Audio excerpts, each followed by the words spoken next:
අපේ Technology for You මේ channel එකත් එක්ක අපි අද තවත් අලුත් පාඩමක් සාකච්ඡා කරනවා. SFT වලට අදාළ බලන්න මේ බෝඩ් එක භ්‍රමණ චලිත සමීකරණ. මේ භ්‍රමණ චලිත සමීකරණ අපි මේ පාඩම් දෙකක් විදියට සාකච්ඡා කරන්න බලාපොරොත්තු වෙනවා. දරුවන්ගේ data පුළුවන් තරම් ඉතුරු කරගන්න මම කියන්න ඕන ටික ඔක්කොම මේ බෝඩ් එකේ ලියලා තියෙනවා. අපි ඉස්සෙල්ලාම බලමු චලිතය කිව්වහම ආකාර දෙකක් තියෙනවා. එකක් තමයි උත්තරණ චලිතය. අපි හිතමු සරල රේඛාවක් දිගේ සරල රේඛීයව ගමන් කරන අවස්ථාව. අපි හයිවේ එක ගමන් කරන අවස්ථාව. නැත්නම් ගසකින් වැටෙන පොල් ගෙඩියක් බිමට වැටෙන අවස්ථාව. නැත්නම් බෝලයක් බිම දිගේ අපි හිතමු එක දිගට එක එල්ලයකට ගමන් කරන අවස්ථාව. අන්න ඒ වගේ චලිත අපි සලකනවා උත්තරණ කියලා. අනිත් එක තමයි භ්‍රමණ චලිත. ඒ කියන්නේ උත්තරණ නොවන අනිකුත් චලිත තමයි භ්‍රමණ චලිත වෙන්නේ. ඒ කියන්නේ කරකැවෙන ෆෑන් එකක් වෙන්න පුළුවන්. එහෙම නැත්නම් දඟ කැවෙන බෝලයක් වෙන්න පුළුවන්. සමහර වෙලාවට මේ දෙකේම එකතුවක් වෙන චලිතයක් තියෙනවා. අපි හිතමු පොල් ගෙඩියක් කරකැවෙමින් බිමට වැටුනොත් එතකොට මේ චලිත දෙකම තියෙනවා. අපි මේ ලේසියට තමයි මෙහෙම බෙදාගත්තේ උත්තරණ සහ භ්‍රමණ. ෆෑන් එකක් විදුලි පංකාවක් භ්‍රමණ චලිතයක යෙදෙනවා. මෙරිගෝ රවුන්ඩ් එකක අපි ගමන් කරනකොට භ්‍රමණ චලිතයක්. කතුරුන්චිල්ලාව ගමන් කරනකොට භ්‍රමණ චලිතයක්. අපි බයිසිකලයක හැන්ඩල් එක කරකවනකොට ඒත් එක්තරා භ්‍රමණ චලිතයක්. වාහනයේ ස්ටීරියන් වීල් එක කරකවනකොට භ්‍රමණ චලිතයක්. මෙන්න මේ වගේ භ්‍රමණ චලිත අපි ඔරලෝසුවේ කටුව ගමන් කරන්නේ ඒත් භ්‍රමණ චලිතයක් විදියට. අපි ලෝකයේ කරකැවෙන්නේ භ්‍රමණ චලිත ඕන තරම් අපිට මේ වගේ චලිත විස්තර කරන්න හැකියාව තියෙනවා. එතකොට අපි මුලින්ම බලමු මෙන්න මේ වගුවට අපි ඉස්සෙල්ලා යමු. ඒතර වගුවක් පෙන්නනවා. මේ උත්තරණ චලිතය පුතාලා ඉගෙනගෙන තියෙනවා සාමාන්‍ය වෙල පන්ති හරිම ඒක ලේසි අමාරු දේවල් නෙමෙයි. අපි විස්ථාපන ඉගෙන ගත්තා. අර කෙටිම දුරක් වස්තුවක් ගමන් කරන කෙටිම දුරක් ඒක සංකේත කරන්නේ S වලින්. පරණ මතකේ පොඩ්ඩක් ඕන වෙනවා. ප්‍රවේගය V වලින් සංකේත කරනවා. ත්වරණය A වලින්. කාලය අපි සාමාන්‍යයෙන් T වලින් තමයි සංකේත කරන්නේ. මේක O level වලදී අපි ඉගෙන ගත්ත දේවල් ටික. මේ භ්‍රමණ චලිතයේ ඒ වගේම තියෙනවා විස්ථාපනය වෙනුවට තියෙන්නේ කෝණික විස්ථාපනය. අපි මොකක්ද කියලා දැනගන්න ඕන. උත්තරණ චලිතයේදී තියෙන විස්ථාපනය භ්‍රමණ චලිතයේදී තියෙන කෝණික විස්ථාපනය. ඒක θ වලින් තමයි සංකේත කරන්නේ. සාමාන්‍ය උත්තරණ චලිතයේ ප්‍රවේගය තියෙන්නේ භ්‍රමණ චලිතයේ කෝණික ප්‍රවේගය තියෙන්නේ. කෝණික ප්‍රවේගය අපි දැනගන්න ඕනේ මේ මොනවද කියලා. සාමාන්‍ය උත්තරණ චලිතයේ තියෙන ත්වරණය භ්‍රමණ චලිතයේ තියෙන්නේ කෝණික ත්වරණය. කෝණික ත්වරණය. ඒක අපි ඇල්ෆා වලින් තමයි සංකේත කරන්නේ. කාලය කියන එක පුතාලා කොහොමද දන්නවද? ඒක අවස්ථා දෙකේම තියෙනවා. භ්‍රමණ චලිතයේදී කාලයක් ගත වෙනවා. උත්තරණ චලිතයේ කාලයක් ගත වෙනවා. කාලය අපි කොහොමද සංකේත කරන්නේ? T වලින්. ඊළඟට ආවර්ත කාලය. මේක විශේෂයෙන්ම මේ භ්‍රමණ චලිතයේ යෙදෙන වස්තු වල සමහරට ඔරලෝසු බට්ටාගේ වෙන්න පුළුවන්. යම් කොටසක් යම් අවස්ථාවක් වෙන්න පුළුවන්. එතකොට යා පැද්දෙන කොටත් එහෙම නැත්නම් සම්පූර්ණයෙන්ම කරකැවෙන වස්තුවක් ගත්තත් අපි දැනගන්න ඕන ආවර්ත කාලය කියන්නේ මොකක්ද කියලා. ආවර්ත කාලය. ඒතර ඒක පෙරදී කැපිටල් T වලින්. සාමාන්‍ය කාලය අපි පෙන්වන්නේ සිම්පල් T වලින්. ආවර්ත කාලය අපි පෙන්වන්නේ කැපිටල් T වලින්. සාමාන්‍ය ආවර්ත කාලය කියලා කිව්වේ භ්‍රමණ චලිතයක එක වටයක් කරකැවෙන්න ගත වන කාලය. කීයද වට එකක් කරකැවෙන්න ගත වන කාලය. ඒක තමයි කැපිටල් T කිව්වේ. සංඛ්‍යාතය භ්‍රමණ සංඛ්‍යාතය ඒක අපි පෙන්නන්නේ F වලින්. භ්‍රමණ සංඛ්‍යාතය F වලින් අපි පෙන්වනවා. අපි ඒක ඉස්සරහදී පැහැදිලි කරගමු තවදුරටත්. හරි. අයියා අපි මුලින්ම බලමු කෝණික විස්ථාපනය කියන්නේ මොකක්ද කියලා. සාමාන්‍ය විස්ථාපනයක් නෙමෙයි කෝණික විස්ථාපනය. මේ බලන්න මේ රූපය. මේ මැස්සෙක් ඉන්නවා. මැස්සා වෘත්තාකාර මාර්ගයක යන්න හදන්නේ. අපි දන්නවා මේ වගේ උදාහරණ අපට හම්බ වෙනවා. ඔය විදුලි බල්බයක් පත්තු කරලා තිබුණ වෙලාවකදී මැස්ස රවුම් ගන්නවා. ඒ වටානේ අපි දැකලා තියෙනවා. අපි හිතුව මේ මැස්සා මෙතන ඉඳලා මෙතනට ගියා කියලා. යන්නේ වෘත්තාකාර මාර්ගයක. එතකොට කෝණික විස්ථාපනය කිව්වේ මොකක්ද? කෝණික විස්ථාපනය කියලා කිව්වේ මේ මැස්සා සම්පූර්ණයෙන් මෙතන ඉඳලා මෙතනට එයාගේ සිදුවෙච්ච කෝණය කොච්චරක්ද කියලා. සරලව කිව්වොත් කරකැවිච්ච කෝණය. කරකැවිච්ච කෝණය ඒ කියන්නේ මෙතන ඉඳලා මෙතනට. දැන් මම උදාහරණයක් මගේ අත මේ බලන්නකො. මගේ අත දැන් මම මෙතනට මෙහෙම ගන්නවා. එතකොට මම දැනගන්න ඕන මේක මම කොච්චර කරකැවුවද මගේ භ්‍රමණ කෝණය, කෝණික විස්ථාපනය. හැබැයි මේ පෙන්වන්නේ මෙන්න මේ කියන්නේ මැස්ස ගිය දුර මේකෙන් පෙන්වන්නේ. ඒක මේ කෝණික විස්ථාපනය නෙමෙයි මැස්ස පිහාඹල ගිය දුර. ඒක නෙමෙයි කෝණික විස්ථාපනය කිව්වේ. මැස්සා කොච්චර කෝණයක් භ්‍රමණය වුණාද? සාමාන්‍යයෙන් මේ කෝණික විස්ථාපනය පෙන්වන්නේ කොණමනින්නේ රේඩියන් වලින්. එතකොට කෝණික විස්ථාපනය අපි පෙන්වන්නේ රේඩියන් වලින්. අපි මේක තීටා අපි මනින්නේ රේඩියන් වලින්. ඒතර කෝණික විස්ථාපනයේ ඒකකය එනවා රේඩියන් කියලා. දැන් අපි උදාහරණයක් හිතමු. මැස්සා හරියටම වට එකක් රවුම් ගැහුවොත්. හරිද? මෙතන ඉඳලා මෙතනට රවුමක්ම හරියට ගියොත් රේඩියන් 2යි. මතකද දන්නේ මේ රේඩියන් කරන විදිය? රේඩියන් 2යි. ඒ කියන්නේ කෝණික විස්ථාපනයේ මැස්සගේ 2යි වෙනවා. මැස්සා හරියටම වට භාගයක් ගමන් කරොත් වට භාගයක් රේඩියන් π වෙනවා. රේඩියන් π වෙනවා. පුතාට මේක මතක නැත්තම් මේ රේඩියන් කතාව අපි පොඩ්ඩක් ආපහු මෙන්න මේ පැත්තට යමු බලන්න. අපි ටික මේ පැත්තට යමු. මේකේ අපි බලමු රේඩියනේ අර්ථ දක්වන්නේ කොහොමද කියලා. මේක හැබැයි කලින් ඉගෙන ගත්ත කොටසක්. මතක නැති හින්දා කියලා මතක නැති වෙන්න පුළුවන් මම ආයෙ මතක් කරනවා. රේඩියන් වලින් තමයි සාමාන්‍යයෙන් අපි කෝණ මනින්නේ. ඒක සම්මත ඒකකය. මේ රේඩියන් එකක් කියන්නේ මොකක්ද? මේ තියෙන වෘත්තයක අරය. මේ පෙන්වන්නේ ඒ අරයට සමාන ඡාප දිගක්. එතකොට අරය සෙන්ටිමීටර අපි 7යි කියලා ගමු. එතකොට මේ ඡාප දිගක් ගන්නවා 7යි කියලා. එහෙම වුණොත් මෙන්න මේ බලන්න අරයට සමාන ඡාප දිගක් කේන්ද්‍රය මත ආපාතනය කරන කෝණය. මෙන්න මේ කෝණය අපි සලකනවා රේඩියන් එකක් කියලා. අය කියන්නම් අරයට සමාන ඡාප දිගක් කේන්ද්‍රය මත ආපාතනය කරන කෝණය රේඩියන් එකක් වෙනවා. එතකොට මේ බලන්නකො රේඩියන් එක අපිට ලැබුණේ ඡාප දිග අරයෙන් බෙදුවම. ඡාප දිග r නම් අරයත් r බෙදුවම උත්තරේ 1යි එන්නේ. ඒ තීරුම් නැත්තම් තව උදාහරණයක් ගමු. ඡාප දිග අපි ගමු 2r කියලා. අරේ වගේ 2ක්. ඒ කියන්නේ අරේ සෙන්ටිමීටර 7 නම් ඡාප දිග සෙන්ටිමීටර 14ක්. දැන් බලමු. එතකොට මේ කේන්ද්‍රය මත ආපාතනය කරන කෝණය රේඩියන් 2ක් වෙනවා. රේඩියන් 2ක්. ඒ දෙක එන්නේ කොහොමද? මේ 2යි රේඩියන් එන්නේ. ඡාප දිග අරෙන් බෙදනවා. ඡාප දිග 2r කියලා අපි ගත්තේ. එතකොට අරය r.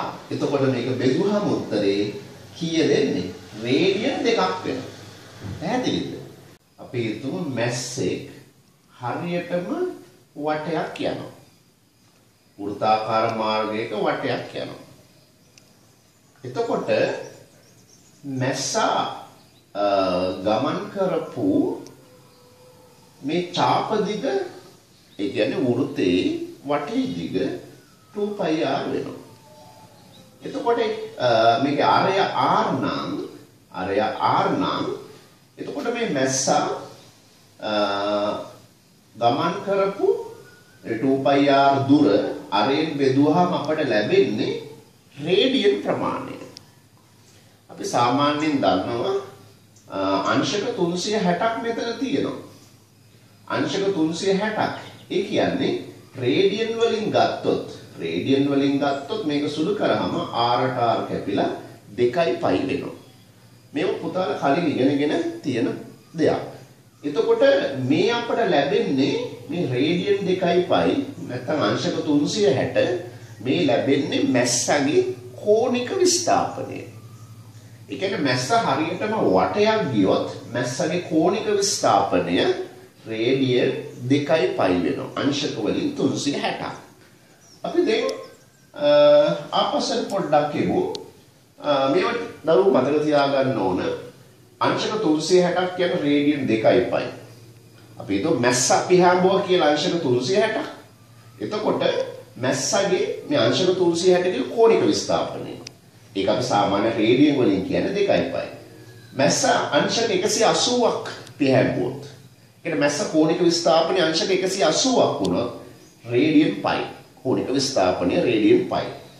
අංශක 90ක් වුණොත් π බෙදීම 2යි. අංශක 45 වුණොත් π බෙදීම 4. අපිට ඒක ගණනය කරන්න පුළුවන්. අපිට ඕනම අංශක ගානක් රේඩියන් කරගන්නත් පුළුවන් මේ විදිහට 360ක් 2π නම් අංශක එකක් 2π බෙදීම 360. එතකොට අපිට අංශක 10ක් හොයන්න ඕන. අපි මේක 10න් වැඩි කරාම අවසානයේ මේක සුළු කරාම π බෙදීම 18ක් වගේ උත්තරයක් එනවා. එතකොට මේ ලැබෙන්නේ රේඩියන් ප්‍රමාණයක්. ඒ කියන්නේ කෝණික විස්ථාපනයක්. එහෙනම් දැන් අපිට මේ කෝණික විස්ථාපනය කිව්වේ මොකක්ද කියලා අපි සරලව ගත්තොත් කරකැවිච්ච කෝණය. කෝණික විස්ථාපනය කිව්වේ කරකැවිච්ච කෝණය. දැන් අපි බලමු මෙන්න මේ අවස්ථාව. මේ අවස්ථාව බලමු. එතකොට මේ තියෙන්නේ මැස්සෙක් ගමන් කරපු එක්තරා ඡාප දිගක් තියෙන්නේ. එතකොට ඡාප දිග දැන් අපි දන්නවා රේඩියන් ප්‍රමාණය හොයන්න. රේඩියන් ප්‍රමාණය කිව්වේ මැස්ස පිහාඹු කෝණය හොයන්න. ඒ කියන්නේ කෝණික විස්ථාපනය හොයන්න. රේඩියන් ප්‍රමාණය හොයන්න ඡාප දිග අරෙන් බෙදුවා.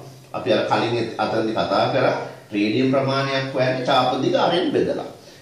එතකොට මේ මැස්ස ගමන් කරපු දුර ඒ කියන්නේ මෙතන මම s කියලා අරන් තියෙන්නේ මේකේ ආරය r කියලා ගත්තොත් එතකොට මේ රේඩියන් ප්‍රමාණය හොයන්න s බෙදනවා r වලින්. එතකොට මේ θ රේඩියන් කියන්නේ මැස්සගේ මොකක්ද පුතාලා හිතන්නේ? කෝණික විස්ථාපනය. මැස්සගේ කෝණික විස්ථාපනය s බෙදීම r වලින් හොයන්න පුළුවන්. ඒ අනුව මම ඒක හරස් ගුණිත කරොත් S සමානයි RT කියලා සූත්‍රයක් ගන්න පුළුවන්. S කියන්නේ මැස්ස පිහාඹු දුර. R කියන්නේ අරය. θ කියන්නේ මේක රේඩියන්. θ කියන්නේ කෝණික විස්ථාපනය. එතකොට අපිට මේ සමීකරණය පහසුවෙන් ලබා ගන්න හැකියාව තියෙනවා. හරි. අපි ඊළඟට බලමු කෝණික ප්‍රවේගය කියන්නේ මොකක්ද? කෝණික ප්‍රවේගය කිව්වේ අපි ඒක සංකේත කරන්නේ ඔමේගා කියන අක්ෂරයෙන්. ඒ කියන්නේ කවුරු හරි වටයක වෘත්තාකාර මාර්ගයක යනවා නම් ඒ යන ප්‍රවේගයක් ගැන තමයි කියන්නේ. ওই බස් එකම වංගු ගන්නකොට යම්කිසි කෝණික ප්‍රවේගයකින් තමයි වංගුව ගන්නෙ. කෝණික ප්‍රවේගය වැඩි වුණොත් සමහර වෙලාවට බස් එක පෙල්ලෙන්නත් පුළුවන් කේන්ද්‍රයෙන් ඉවතට. පිළිල යන්න පුළුවන්. සාමාන්‍යයෙන් අපි දන්නවා පුතාලා පොඩි කාලේ ප්‍රවේගය අපි හොයන්නේ විස්ථාපනය බෙදීම කාලේ. සාමාන්‍ය ප්‍රවේගය. කෝණික ප්‍රවේගය හොයන්නේ කොහොමද? කෝණික විස්ථාපනය කාලයෙන් බෙදලා. ඒ කියන්නේ කරකැවිච්ච කෝණය. ඒක තමයි කෝණික විස්ථාපනය කාලයෙන් බෙදලා තමයි කෝණික ප්‍රවේගය හොයන්නේ. එතන මේ සමීකරණ කලින් සමීකරණය මේක මතක තියාගන්න ලේසි. විස්ථාපනය බෙදීම කාලය වෙනකොට මෙතන තියෙන කෝණික විස්ථාපනය බෙදීම කාලය. එතකොට කෝණික ප්‍රවේගය ඔමේගා නම් කෝණික විස්ථාපනය අපි දන්නවා රේඩියන් වලින් හොයන්නේ θ. theta radian කාලය t. කාලය t. එහෙනම් අපිට මෙන්න මෙහෙම සමීකරණයක් ඉදිරිපත් කරගන්න පුළුවන් කෝණික ප්‍රවේගයට ඔමේගා සමානයි theta radian බෙදීම t. එතකොට ඒකකේ අපිට ලැබෙනවා කෝණික විස්ථාපනය අපි මයින්නේ රේඩියන් වලින්, කාලයෙන් මයින්නේ තත්පර වලින්.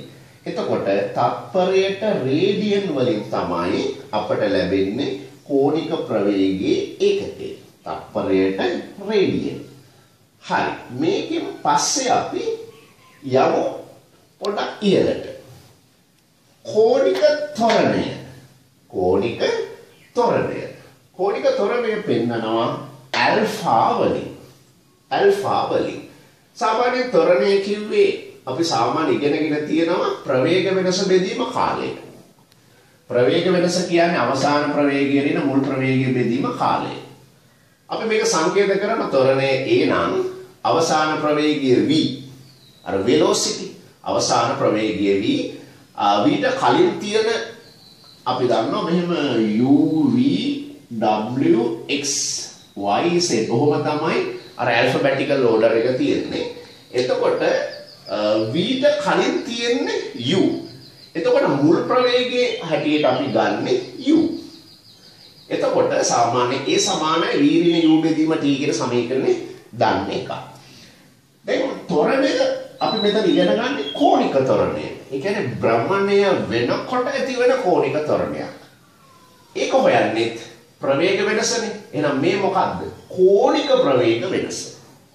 කෝණික ප්‍රවේග වෙනස. ඉතින් කෝණික ප්‍රවේග වෙනස හොයනකොට අපිට පුළුවන් අවසාන කලින් වගේ අවසාන කෝණික ප්‍රවේගයේ මුල් කෝණික ප්‍රවේගය හොයාගන්න. හරි. ඒතර අවසාන කෝණික ප්‍රවේගය අපි ඔමේගා කියලා ගත්තොත් මුල් කෝණික ප්‍රවේගය ආරම්භක එක මොනවා හරි අගයක්. මේක සමානට බිඳුව වෙන්න පුළුවන් නැත්නම් මොනවා හරි අගයක් වෙන්න පුළුවන්. ඒ මුල් කෝණික ප්‍රවේගය අපි දෙනවා ඔමේගා නෝට්. ඔමේගා නෝට්. එතකොට අපට කෝණික ත්වරණය ඇල්ෆා නම් දෙන්න පුළුවන් සමීකරණේ අවසාන කෝණික ප්‍රවේගය ඔමේගා මුල් කෝණික ප්‍රවේගය ඔමේගා නෝට්. එතකොට ඔමේගා ඍණ ඔමේගා නෝට් බෙදීම t කාලය. ඒකකේ ගත්තොත් ප්‍රවේග වෙනසේ ඒකකය. ඒ කියන්නේ කෝණික ප්‍රවේග වෙනසේ ඒකකය. අපි දන්න කෝණික ප්‍රවේගය කොහොමද හොයන්නේ? තත්පරයට රේඩියන් වලින්. ඒතර ප්‍රවේග වෙනසක් දෙන්නේ ඒකම තමයි. තත්පරේ රේඩියන් කාලයමයිනේ තත්පර වලින්. එතකොට මේක අවසානයේ කියන්න පුළුවන් තත්පර වර්ගයට රේඩියන්. මොකද්ද? තත්පර වර්ගයට රේඩියන් තමයි කෝණික ත්වරණේ ඒකකය වෙන්නේ. අපිට ඒකත් එතකොට මේ විදියට තහවුරු කරගන්න හැකියාව තියෙනවා. අපි තවත් පොඩ්ඩක් එහාට ගියොත් මේ පුතාලට ඇත්තටම ගුරුවත් පොතට අනුව SFT වල තියෙන සියලුම සමීකරණ ටික තමයි අපි මේ සාකච්ඡා කර යන්නේ භ්‍රමණ චලිතය සම්බන්ධයෙන්. අපි බලමු මෙන්න මේ සමීකරණේ. අපි ඕලෙවල් ඉගෙන ගත්ත v සමානයි u ධන at. මතකද? v සමානයි u ධන at. v කියන්නේ ප්‍රවේගය, u කියන්නේ අපි සාමාන්‍යයෙන් ගන්නෙ මුල් ප්‍රවේගය. ඒතර v ගන්න පුළුවන් අපට අවසාන ප්‍රවේගයක් හැටියට. u මුල් ප්‍රවේගය, a කියන්නේ ත්වරණය, t කියන්නේ කාලය. v සමානයි u ධන at. අපි දන්න සමීකරණයක්. ඒ වගේම අපට මෙතෙන්දී ගන්න හැකියාව තියෙනවා මේ සමීකරණයට සමානව. එතකොට ප්‍රවේගය වෙනුවට අපිට තියෙන කෝණික ප්‍රවේගය. මේ තියෙන කෝණික ප්‍රවේගය. එහෙනම් u වෙනුවට තියෙන්නේ මුල් ප්‍රවේගය වෙනුවට මුල් කෝණික ප්‍රවේගය. ඒ කියන්නේ ඔමේගා නෝට්. ත්වරණයනේ සාමාන්‍ය ත්වරණය. එහෙනම් මෙතන තියෙන්නේ කෝණික ත්වරණය. t කියන්නේ කාලය. එහෙනම් මේ t කියන්නේ කාලය. එහෙනම් සමීකරණයක් අපිට නිකම්ම හිතා ගන්න පුළුවන් ඔමේගා සමානයි ඔමේගා නෝට් ධන ඇල්ෆා t. දෙවන අවස්ථාවට ගියොත් v වර්ග සමානයි u වර්ග ධන 2 as O level. v වර්ග ප්‍රවේග වර්ගය, u වර්ග මුල් ප්‍රවේගය වර්ගය 2. a කියන්නේ ත්වරණය, s කියන්නේ මතකද විස්ථාපනය. O level වලදී විස්ථාපනය. එතකොට ඒ වගේම අපට සමීකරණයක් ගන්න පුළුවන් v වර්ග වෙනුවට එතකොට ප්‍රවේගය කියන්නේ මෙතන කෝණික omega naught ප්‍රවේගයේ වර්ග ධන 2යි alpha theta. u වර්ග මුල් ප්‍රවේගයනේ. එතන මුල් කෝණික ප්‍රවේගයේ වර්ගය. ධන 2යි මෙතන තියෙන්නේ ත්වරණය, මෙතන තියෙන්නේ කෝණික ත්වරණය 2යි. එතකොට මොකද මේ? alpha වෙනවා. alpha. මෙතන තියෙන්නේ විස්ථාපනය, මෙතන තියෙන්නේ කෝණික විස්ථාපනය θ රේඩියන්. θ. එතකොට සමීකරණයක් ගන්න පුළුවන් ඔමේගා වර්ගයේ සමානයි. හරි. අපිට ඒක ලේසියෙන් මතක තියාගන්න පුළුවන් මේ සමීකරණත් එක්ක සංසන්දනය කරලා. ඊළඟට S සමානයි ut ධන භාගය at වර්ගය. ඔකට ඕලෙව. S කියන්නේ විස්ථාපනය, u කියන්නේ මුල් ප්‍රවේගය, t කියන්නේ කාලය භාගයයි, a කියන්නේ ත්වරණය, t කියන්නේ කාලය වර්ගය, t වර්ගය. එතකොට මෙතන ගන්න පුළුවන් S වෙනුවට මෙතන විස්ථාපනය, මේක කෝණික විස්ථාපනය. ඒ කියන්නේ θ රේඩිය. එතකොට u කියන්නේ මුල් ප්‍රවේගය. මෙතන මුල් කෝණික ප්‍රවේගය. ඔමේගා නෝට් t භාගය අර වගේම තමයි ත්වරණය. මෙතන සාමාන්‍ය ත්වරණය, උත්තරණ චලිතේ ත්වරණය, මෙතන කෝණික ත්වරණය. එහෙනම් t වර්ගය, මෙතන t වර්ගය. එහෙනම් තවත් සමීකරණයක් අපිට හිතා ගන්න පුළුවන්. θ සමානයි ඔමේගා නෝට් ධන භාගයයි ඇල්ෆා θ වර්ගය. පුතාලට මේ සමීකරණයක් තියෙනවා සිලබස් එකේ ඉගෙන ගන්න.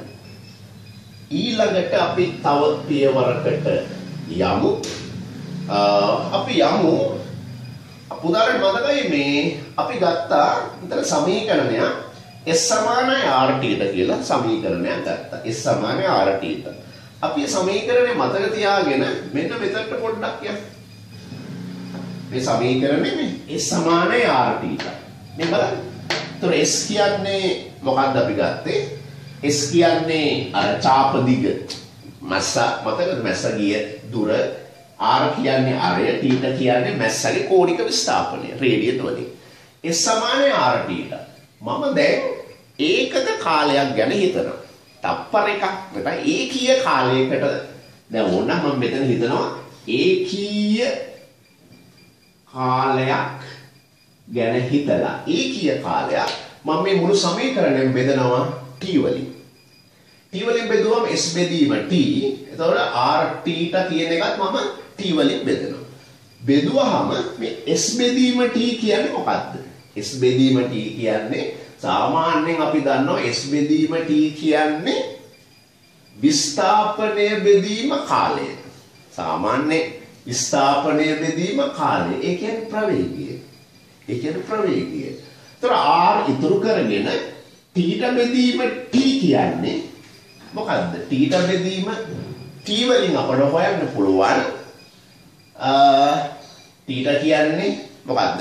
කෝණික විස්ථාපනය කාලයෙන් බෙදුවහම කෝණික විස්ථාපනය කාලයෙන් බෙදුවහම විස්ථාපනය බෙදීම කාලය කිව්වේ කෝණික ප්‍රවේගය. එහෙනම් මේ දෙක වෙනුවට θ බෙදීම t වෙනුවට දාන්න පුළුවන් ඔමේගා. ඔමේගා. සමීකරණ ගන්න පුළුවන් v සමානයි r ඔමේගා. v කියන්නේ අපි අර මැස්සම ගමු. මැස්ස ලේසි නේද? මැස්ස භ්‍රමණය වෙනකොට මැස්සගේ ප්‍රවේගය. මැස්සගේ ප්‍රවේගය. අපි සාමාන්‍යයෙන් මේ මැස්සා මෙහෙම වටේට භ්‍රමණය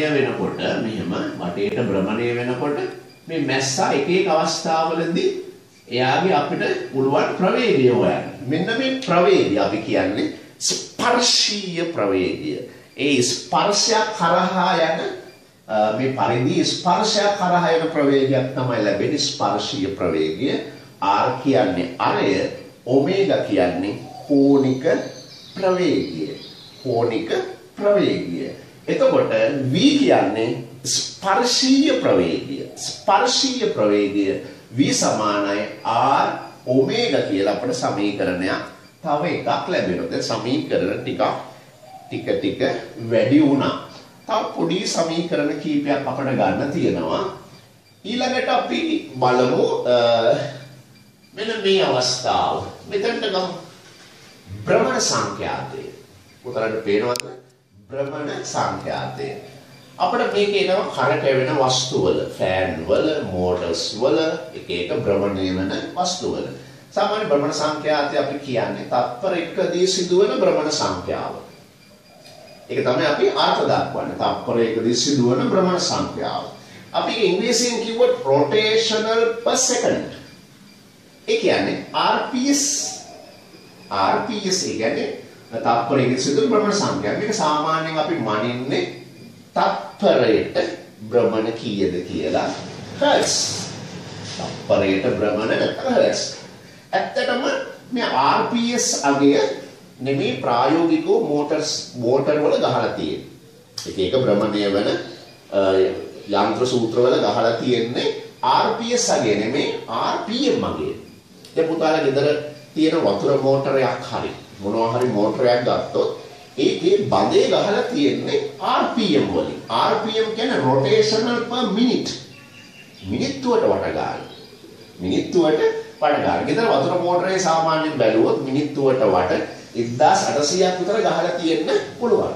එතකොට ඒක තමයි RPM වල RPM අගය. අපට ඕන නම් මෙහෙම කරන්න පුළුවන්. අපි හිතමු මිනිත්තු එකකට වට 1800යි නිකන් ඔය උදාහරණයක් ගත්තේ. මිනිත්තුවක් කියලා කිව්වේ ඒතර තත්පර 60ක්.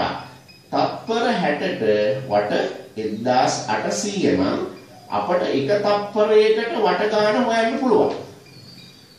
ඒ කියන්නේ 1800 අපට බෙදන්න වෙනවා 60.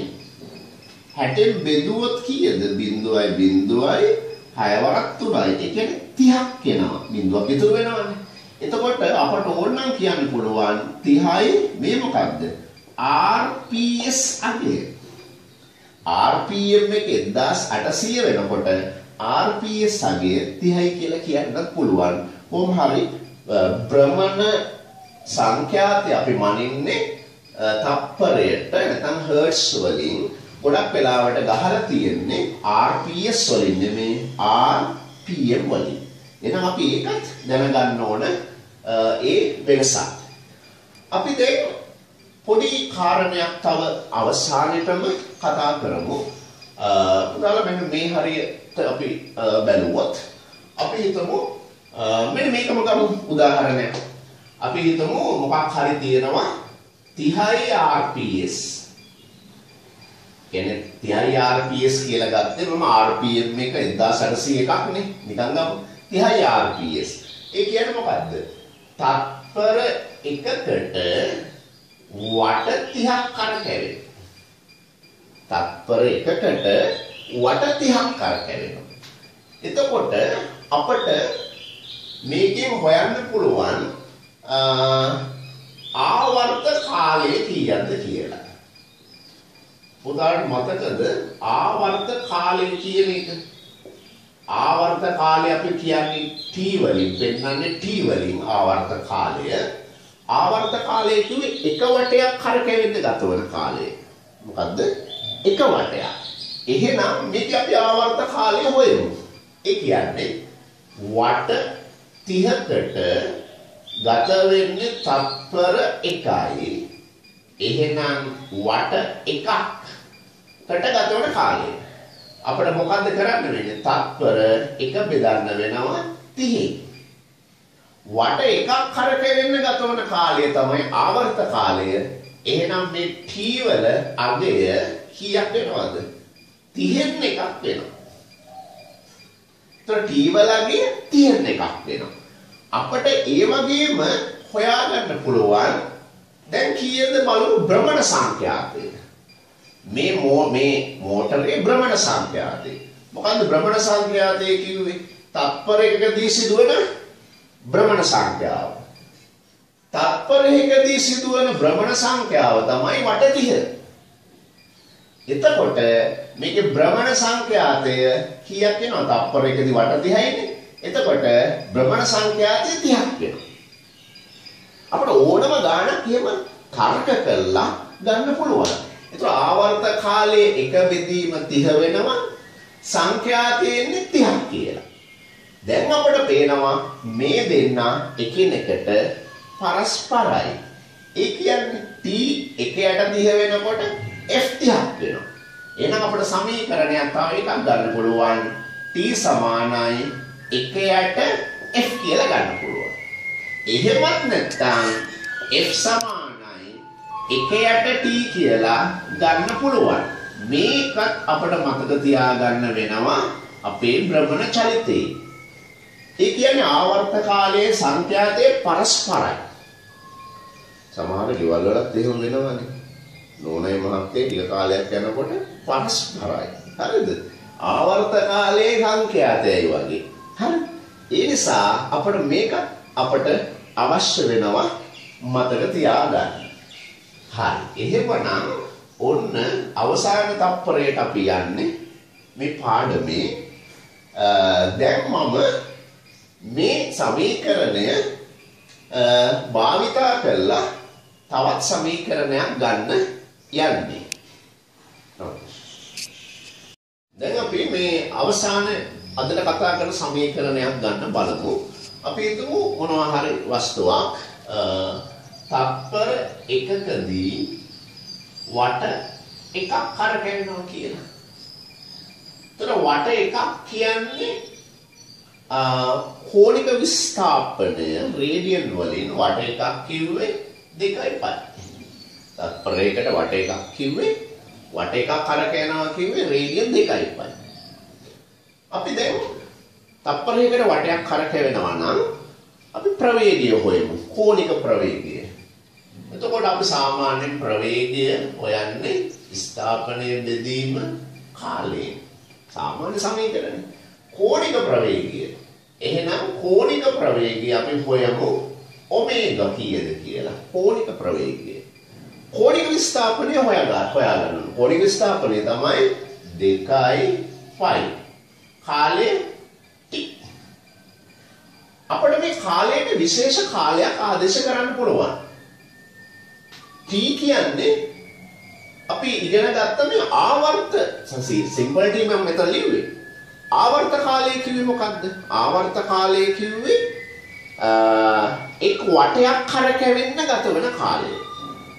එක් වටයක්. ආවර්ත කාලය කියන්නේ එක් වටයක්. දැන් මේකේ වට එකක් කරකැවෙන්න ගත වෙන කාලය අපි හෙව්වොත් වට එකක් කරකැවෙන්න තප්පර එකක් ගිහිලා තියෙනවා. වට එකක් කරකැවෙන්න.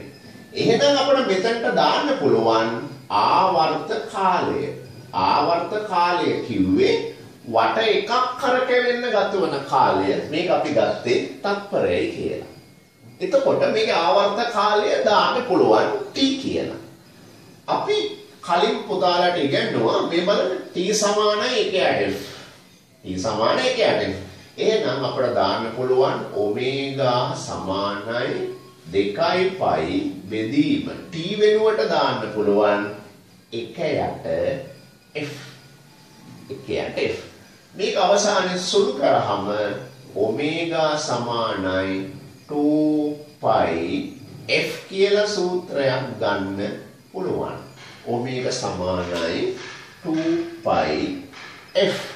f කියන්නේ මොකක්ද? භ්‍රමණ සංඛ්‍යාතය.